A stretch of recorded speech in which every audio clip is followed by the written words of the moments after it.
Hello, Hero of Collectors here. How's it going, everybody? Hope you all are doing fantastic. I know I am. And today we are going to be doing a quick review of the Model 20 Iron Man and the She-Hulk figure from the Iron Man Retro Carded Wave.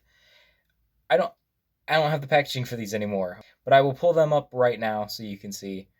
Uh, I decided to do these two figures together. Initially, I didn't purchase them together, but since they're both from the same wave and I got them both around the same time, I figured why not. So let's waste no more time and talk about these two figures. All right, as I have been doing recently with these two in one videos, let's start with the ladies and She-Hulk. This is an excellent newly molded She-Hulk figure. I have two of the previous releases and they are decent figures. They've got some size and some bulk, but this figure just executes the muscle and amount of size that She-Hulk should have while still making it very her, and is in a costume that we have sorely needed. It is a very classic She-Hulk look. Now there's a few other costumes I would like to see on this body, but for a starter, this is a very good choice. The green color is nice. It's very vibrant. I really hope it's not coming off neon in the photos that I've taken, but it's very bright in hand, especially under some lights.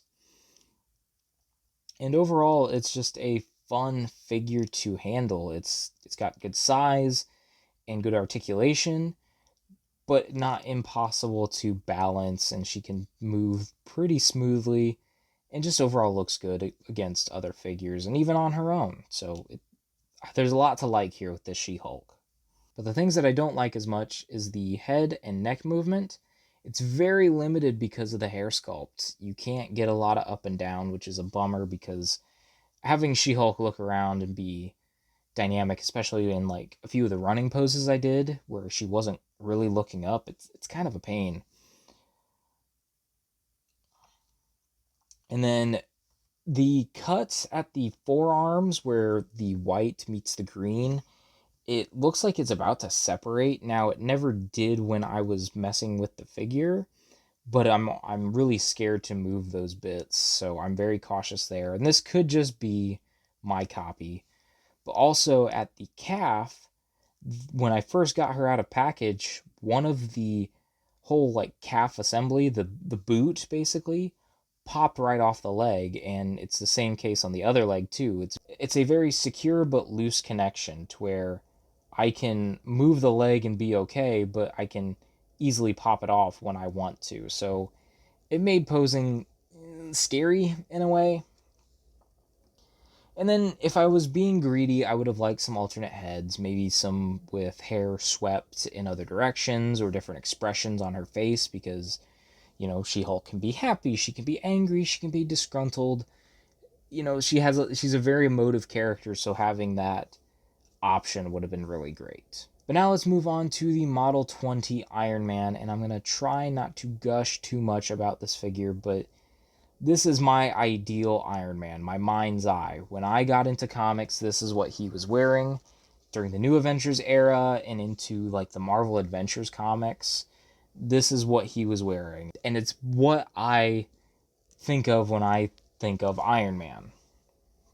The armor sculpt is perfect. Like, I love all the details that they were able to work in, and even working in like a pin on the leg to where there actually is a circle on the armor is pretty cool. The painted details where you won't always see them, like on the knee, is really nice. Also, he has butterfly joints, which this is the first Iron Man armor to feature that, which I love. I thought initially with the pictures of the Extremis armor, he had butterfly joints, and was disappointed to learn that he didn't, but putting them on this armor is so much better, and I love that. But let's get into the bad of this figure. The wrist movement going back because of the hand guards on him is very limited, and it makes for blasting poses, like he's blasting an enemy, very hard to get right. And then the torso articulation, it doesn't provide as much crunch as you'd want forward and only very little back. Thankfully, the neck articulation's better. It's got the base of the neck and the standard like disc and ball at the actual head itself, so you can still get good flying poses, but the crunch down is really limited. And if they would have done an inverted ab crunch instead of a waist cut that they like a swivel cut that they currently have on him, I think that would have taken this from what it is to even better than what it is. And then if I was really nitpicky, I would have liked an alternate head where he wasn't in the mask. We don't really have many modern Tony Stark heads. We have a lot of classic ones, but the only other modern one we have is from the Invincible Iron Man figure that is based on an armor from 2015, I believe. So getting an early 2000s Tony Stark head design would have been really cool with this figure. But that's just a minor gripe, and not, I don't hold that against this figure because it's still a good release. I just would have liked to had that little bit more.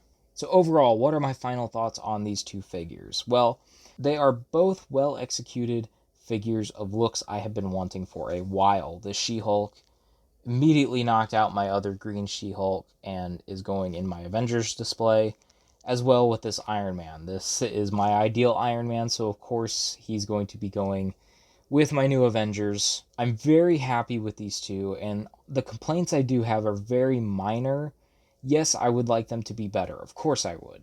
You always want a perfect release, but sometimes you just can't get it. These are near perfect, but I'm still very happy.